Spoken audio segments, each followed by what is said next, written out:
Malaysia menempatkan lebih daripada 185,000 pelarian dan pencari suaka yang berdaftar dengan UNHCR.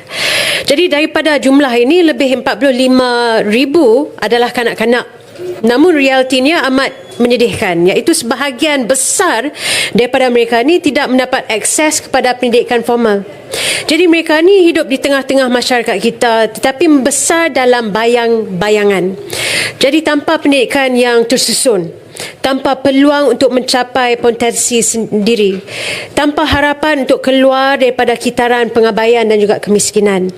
Jadi kita harus ingat bahawa Malaysia adalah penandatangan kepada Konvensyen mengenai Hak Kanak-Kanak ataupun CRC. Perkara ini bukan sekadar simbolik. Ia bukan sekadar tanda tangan di atas kertas.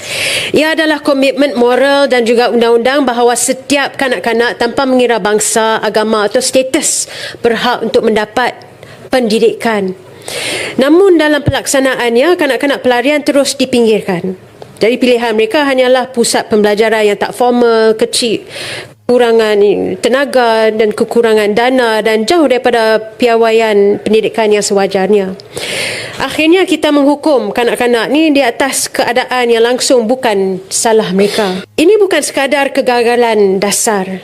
Ini adalah kegagalan kemanusiaan. Kita melaung gagasan Malaysia Madani yang menekankan belas kasihan, hormat dan keterangkuman.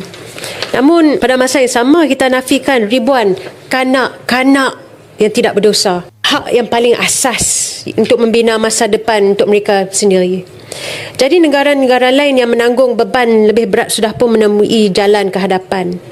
Uganda sebagai contoh mengintegrasikan kanak-kanak pelarian terus ke dalam sistem pendidikan kebangsaan, membina perpaduan antara komuniti tuan rumah dan juga pelarian.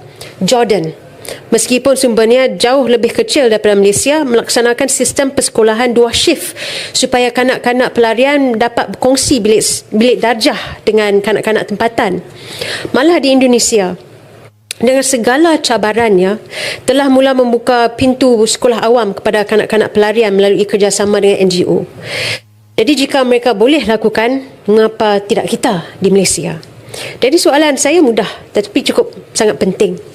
Apakah langkah konkret yang akan diambil oleh pihak kementerian untuk menamatkan pengabaian sistematik ini dan memastikan kanak-kanak pelarian yang tidak bersalah dan tidak bersuara diberi hak mereka untuk mendapat pendidikan di negara ini?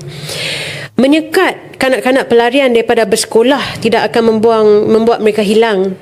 Ia akan menjadikan mereka lebih terdedah kepada eksploitasi, kemiskinan, buruh kanak-kanak dan pemerdagangan manusia. Seorang kanak-kanak yang tidak berpendidikan hari ini akan menjadi seorang dewasa yang terpinggir esoknya.